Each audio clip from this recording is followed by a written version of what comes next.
من کنت مولا فعلی مولا، سچی حدیث کے سچے لفظوں میں سے لفظ مولا کا خود بھی یہ مطلب نہیں مانتے تھے جو روافض نے گھڑا اور پھر اس پر عید غدیر کا سلسلہ شروع کیا۔ ابھی صرف یہ بتا رہا ہوں کہ مولا علی کیا سمجھتے تھے۔ تو یہ ہے سیجر اعلام النبلا، اس کے اندر یہ خطبہ بھی تفصیلاً سارے خطباء کو اپنی اپنی جگہ دینا چاہیے، جمعے میں بھی۔ سیجر اعلام النبلا، یہ جو کچھ پیش کر رہا ہوں آگے، اس کے بھی درجنوں حوالہ جات ہیں۔ امام ذہبی رحمۃ اللہ علیہ نے جلد نمبر 2 کے اندر صفحہ نمبر 629 پر یہ لکھا۔ امام حسن رضی اللہ تعالیٰ عنہ راوی ہیں، امام حسن، اور اس سے پہلے جو حضرت حسن بصری روایت کرتے ہیں وہ سیر سے پیش کر کے پھر کتاب الشریعہ سے دوسری امام حسن کی پیش کرتا ہوں۔ حضرت حسن بصری ہمارے استادوں کے استادوں کے استاد، یعنی جن کے ذریعے سے میری سند مولا علی رضی اللہ تعالیٰ عنہ سے ملتی ہے۔ تو حضرت حسن بصری کہتے ہیں لما قادم علی البصرہ تھا، جب مولا علی رضی اللہ تعالیٰ عنہ بصرہ تشریف لائے، کوفہ کا بھائی بصرہ، قام الیہ ابن الکوا، عبداللہ بن کوا، کشک والا کاف، وہ کھڑا ہوا اور ساتھ قیس، فقال لہ، ان دونوں نے حضرت علی رضی اللہ تعالیٰ عنہ سے سوال کیا۔ یہ اجتماع تھا، مولا علی ممبر پہ بیٹھے ہوئے تھے، تو ان دونوں نے سوال کیا کہ ہمیں یہ تو بتاؤ، الا تخبرنا ام مسیرک ھذا الذی سرت فیہ تتولی علی الامۃ تضرب بعضهم ببعض، یعنی یہ وہ ساری تمہید تھی کہ یہ جس رستے پہ تم چلے ہوئے ہو مولا علی، اور جنگیں ہو رہی ہیں، لڑائیاں ہو رہی ہیں، بعض کو مار رہے ہیں، تو تم خلافت کے دعوے دار ہو، احد من رسول اللہ صلی اللہ علیہ وسلم عہدہ الیک، یہ اللہ کے رسول صلی اللہ علیہ وسلم نے کوئی تم سے عہد کیا تھا آپ سے اے مولا علی کہ آپ میرے بعد خلیفہ ہو؟ یا تو اگر عہد کیا ہے فحدثنا، ہمیں بتاؤ پھر، فانت الموثوق المأمون علی ما سمعت، ہمیں یقین ہے کہ تم سچ ہی بتاؤ گے۔ اگر رسول پاک صلی اللہ علیہ وسلم نے تجھ سے وعدہ کیا تھا کہ تم خلیفہ ہو، مثلا من کنت مولا ہو فعلی مولا ہو، اگر تھا تو ان کا مطلب یہ تھا پھر پہلے دن سے تم یہ کام کرتے، 30 سال اتنے سال گزر گئے ہیں، اب چوتھے نمبر پہ کیا لینا ہے خلافت سے؟ اگر تمہاری تھی تو پہلے دن سے لیتے، اور یہ امت کے اندر جو قتل و قتال ہے یہ نہ ہوتا، یہ ان کی تمہید کا مطلب تھا۔ اگر تھی تو پھر ہمیں اس کا ثبوت دو اور ہمیں یقین ہے تم سچ بولو گے۔ اور ساتھ انہوں نے کہا اگر نہیں تو پھر نہیں، پھر ویسے ہی یہ رستہ چھوڑ دینا چاہیے۔ تو حضرت مولا علی رضی اللہ تعالی عنہ نے جواب دیا، فقال اما ان یکون عندی عہد من النبی صلی اللہ علیہ وسلم فی ذالک فلا، جہاں تک یہ بات ہے کہ رسول پاک صلی اللہ علیہ وسلم نے مجھ سے وعدہ کیا ہو کہ مولا علی میرے بعد تم خلیفہ ہو، ایسا کوئی وعدہ مجھ سے نہیں ہوا، کسی لحاظ سے کوئی عہد، کوئی تحریر، کوئی زبانی کسی طرح رسول پاک صلی اللہ علیہ وسلم نے میرے ساتھ ایسا کوئی وعدہ نہیں کیا تھا۔ اور ساتھ یہ بھی کہا واللہ ان کنت اول من صدق بہ فلا اکون اول من کذب علیہ، یعنی یہ بات میں کر کے کہ میں کہوں مجھ سے سرکار دو عالم صلی اللہ علیہ وسلم نے وعدہ کیا تھا، تو کیا میں نے وہ بننا ہے کہ سب سے پہلے رسول پاک صلی اللہ علیہ وسلم کی تصدیق بھی میں کروں اور سب سے پہلے آپ کی طرف جھوٹ بھی میں ہی منسوب کروں؟ یعنی اتنا بڑا جملہ بول دیا کہ یہ تو میری پورے کیریئر پر پانی پھیرنے والی بات ہے۔ اگر میں یہ کہوں کہ رسول پاک صلی اللہ علیہ وسلم نے مجھ سے وعدہ کیا تھا خلافت کا اور دوسروں نے مجھے بننے نہیں دیا، ہرگز ایسا کوئی مسئلہ نہیں ہے۔ اور ساتھ یہ لفظ بولے واللہ ان کنت اول من صدق بہ فلا اکون اول من کذب علیہ، یعنی یہ بات کر کے میں نہیں کرتا، یعنی اگر کروں تو یہ کتنی بڑی غلطی ہوگی کہ میں رسول پاک صلی اللہ علیہ وسلم کے بارے میں یہ کہہ دوں کہ سرکار نے جو بات کی نہیں میں جھوٹ آپ کی طرف منسوب کر دوں۔ تو میں واضح کر رہا ہوں کہ مجھے رسول اکرم صلی اللہ علیہ وسلم کی طرف سے کوئی وعدہ، کوئی عہد نہیں کیا گیا تھا کہ علی تم میرے بعد خلیفہ بلا فصل ہو۔ اب مولا علی رضی اللہ تعالیٰ عنہ نے اس سوال پر افسوس کا بھی اظہار کیا، اور یعنی جو یہ دو شخصیات جنہوں نے کیا کہ اگر عہد تھا تو پھر اتنا کیوں ایسا لمبا ہوا، یعنی تم چوتھے نمبر کا انتظار کرتے رہے، تو مولا علی رضی اللہ تعالیٰ عنہ غصے بھی ہوئے کہ تم سمجھتے نہیں کہ علی کس ذات کا نام ہے۔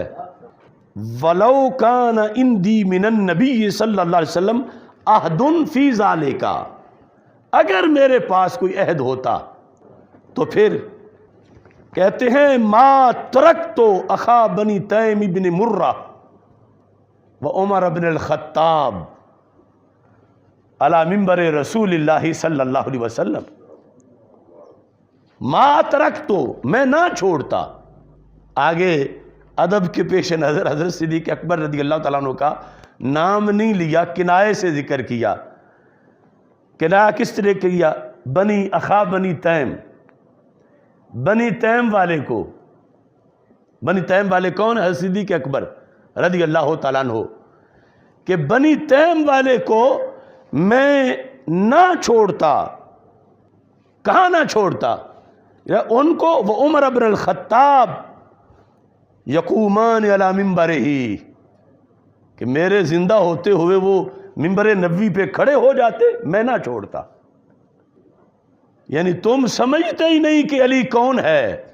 یعنی ان دونوں کو کہا کہ اگر میرا عہد ہوتا تو میں پہلی خلافت بھی نہ چلنے دیتا، دوسری بھی نہ چلنے دیتا، تیسری بھی نہ چلنے دیتا، میں خود منبر پہ بیٹھتا، میں نہ چھوڑتا بنی تیم والی ذات کو اور حضرت عمر بن خطاب رضی اللہ تعالیٰ عنہ کو کہ وہ کھڑے ہو جائیں۔ کہاں؟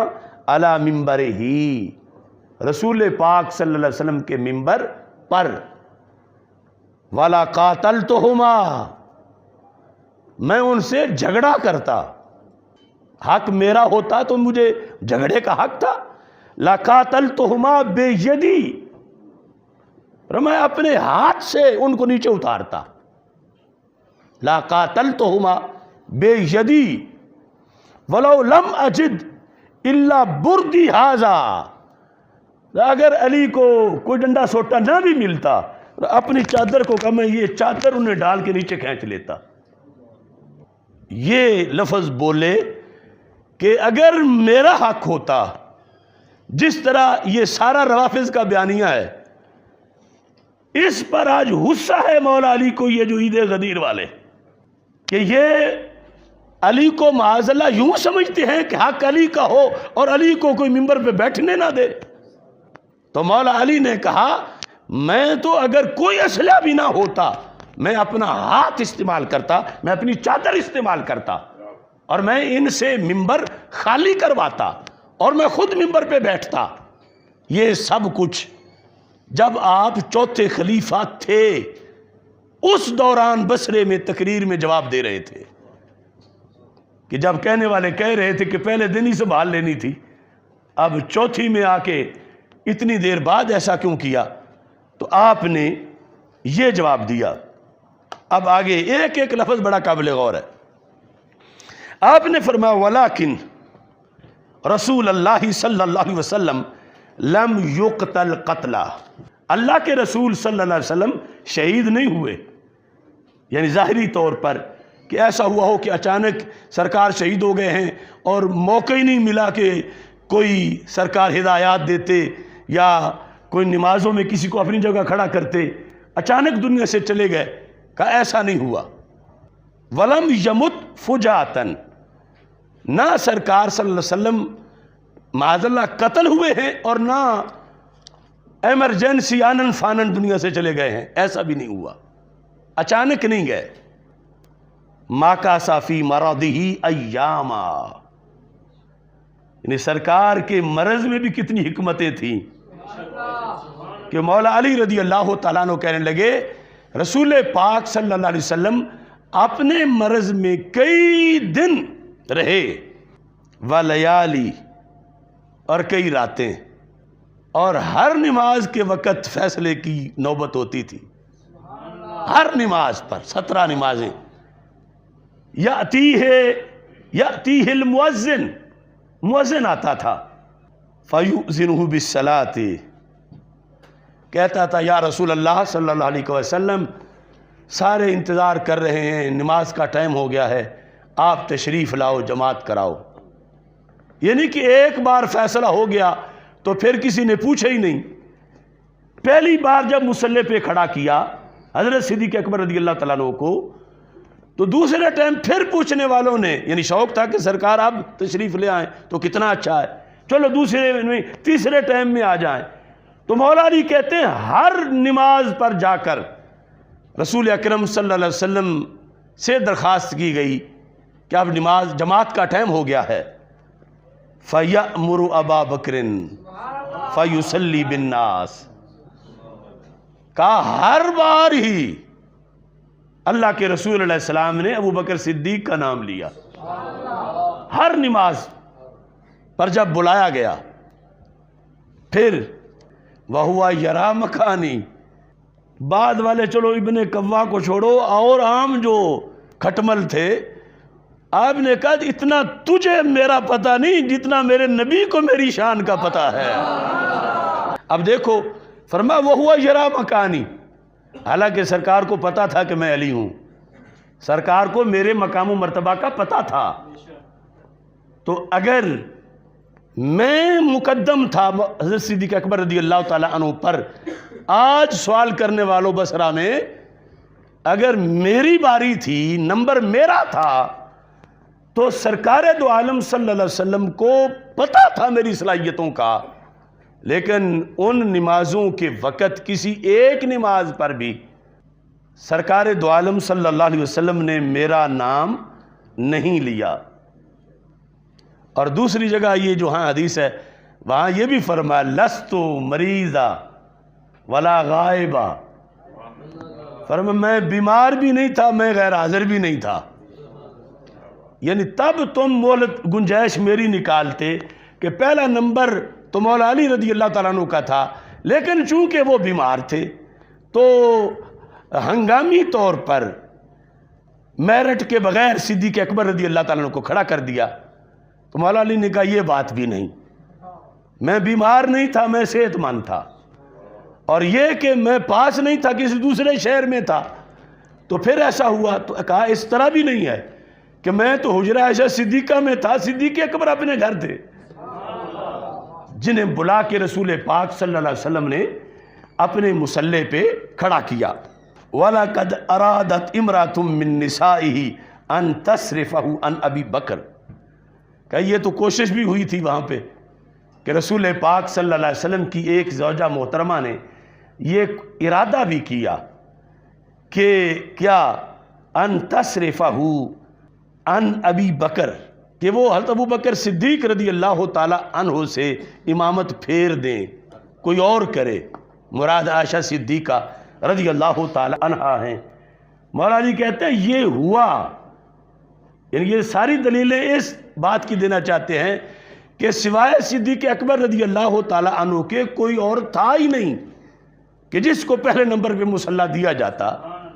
کہ میں نے تو اعتراض نہیں کیا، لیکن اعتراض کیا گیا، آپشن پیش کیا گیا حضرت عائشہ صدیقہ رضی اللہ تعالیٰ عنہ کی طرف سے، حفصہ رضی اللہ تعالیٰ عنہا نے بھی اس کے ساتھ ان کی حمایت کی.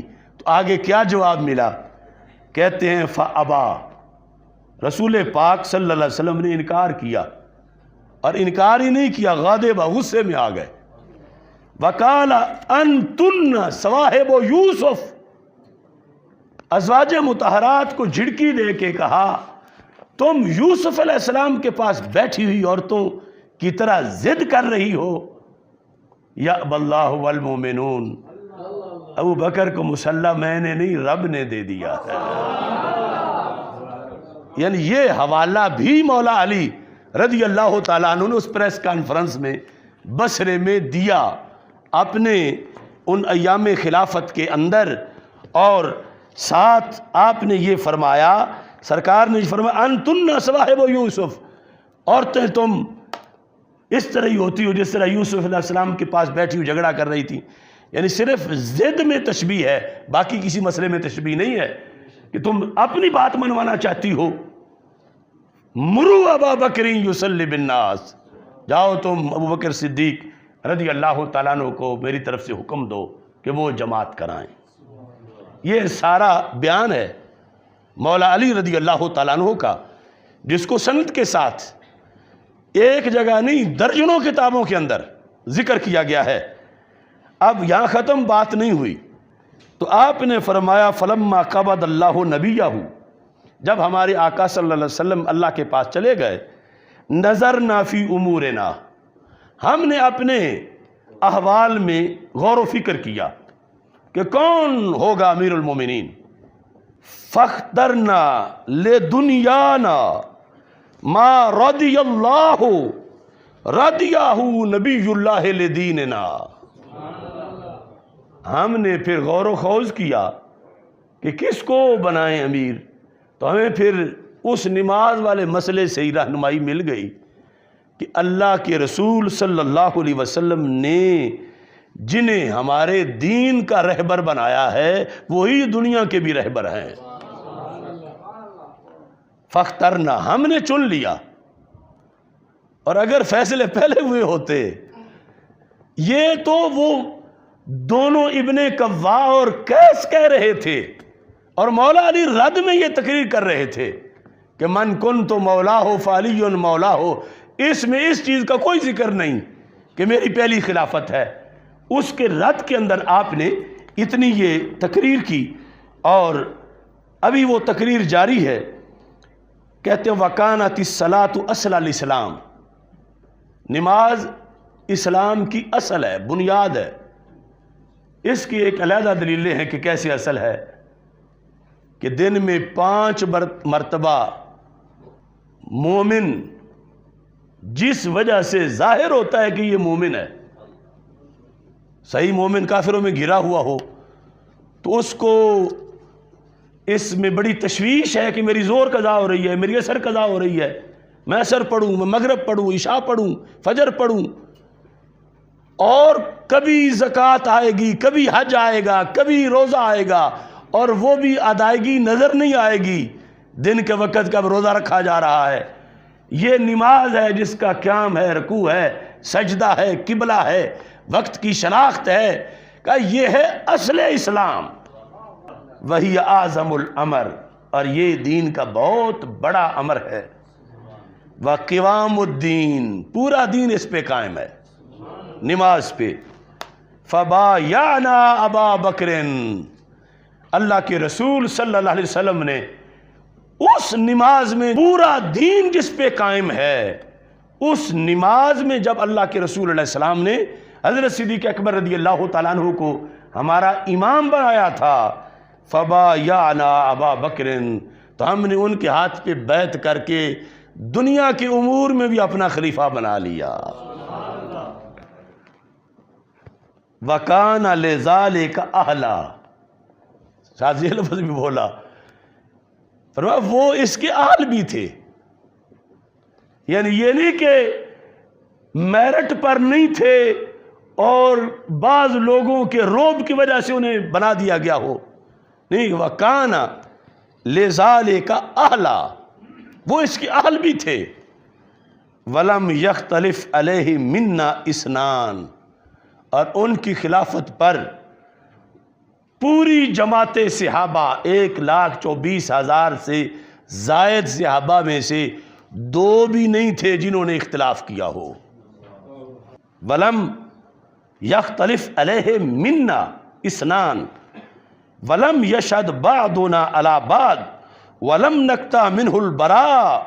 کہا ہم نے کبھی ان سے بے رخی نہیں کی اور ہم نے کبھی ان سے لا تعلقی نہیں کی.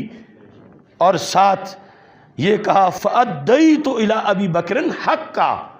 جو خلیفہ ہونے کا حق ہوتا ہے ہم نے وہ ادا کیا ان کو کہ خلیفہ جو کہے وہ بات مانی جائے. کس طرح؟ وَعَرَفْتُ لَهُ طَاعَتَهُ. ان کی اطاعت کو ہم نے اپنے لیے ضروری سمجھا. وَغَزَوْتُ مَعَهُ فِي جُنُودِهِ. ان کے جھنڈے کے نیچے ہم نے سپاہیوں کی شکل میں جہاد کیا.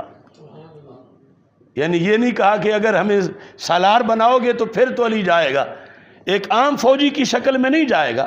کہا نہیں، غزوت معه فی جنودہ وکنت آخذ اذا آتانی. جب وہ دیتے تھے میں لے لیتا تھا، میں پکڑ لیتا تھا کہ امیر المومنین نے دیا ہے، یہ میرا وظیفہ ہے، یہ میرے لیے ان کے اظہار محبت ہے. کنت اخذ اذا آتانی واغزو اذا اغزانی. جب وہ کہتے تھے فلان جگہ لڑنے جاؤ ہم چلے جاتے تھے. وَأَضْرِبُ بَيْنَ يَدَيْهِ الْحُدُودِ بِصَوْتِي. اور اگر کسی کو کوڑے مارنے ہوتے تھے تو وہ کہتے تھے علی اٹھو اس کو کوڑے مارو. تو میں نے کبھی نہیں کہا کہ میں ولیوں کا شہنشاہ ہوں، یہ کسی اور غلام کو کہو وہ کوڑے مارے، میں نے کوئی یہ کام کرنے ہیں کوڑے مارنے والے. کہا میں نے یوں مانا ابو بکر صدیق کو اپنا امام کہ جب انہوں نے کہا علی یہ کوڑے آپ مارو اس کو تو میں نے جلاد کی طرح کوڑے مارے. فلما قبض. جب آپ کا وصال ہو گیا حضرت صدیق اکبر رضی اللہ تعالیٰ عنہ کا، واللہ عمر، انہوں نے حضرت عمر رضی اللہ تعالیٰ عنہ کو خلافت پر متمکن کیا. فآخذ بسنت صاحبہ. کہا انہوں نے بھی کوئی گڑبڑ نہیں کی، اپنے پیش رو کے نقش قدم پہ چلے. فبایعنا عمر، ہم نے عمر رضی اللہ تعالیٰ عنہ کی بھی بیعت کی. یعنی یہ پہلی نہیں مانتے. فبایعنا عمر ولم یختلف علیہ منا اثنان. 2 کا بھی اختلاف نہیں تھا ان کے بارے میں. اور یہاں بھی ساری چیزیں آپ نے وہی بیان کی کہ اگر عمر فاروق رضی اللہ تعالیٰ عنہ نے کہا کہ علی اٹھو فلاں کو کوڑے مارو، اس نے یہ جرم کیا ہے، تو میں نے ان کے کہنے پر یہ ایسا کیا. یعنی ایک کارکن کی حیثیت سے ان کی خلافت کے اندر میں نے اپنی خدمات پیش کی. میں نے یہ نہیں کہا کہ یعنی مجھے اگر امیر المومنین نہیں بناتے تو میں پھر بائیکاٹ کرتا ہوں. میں نے بیعت بھی کی اور میں نے سارے جو احکام تھے ان کے لحاظ سے اپنی خدمات جو ہیں وہ پیش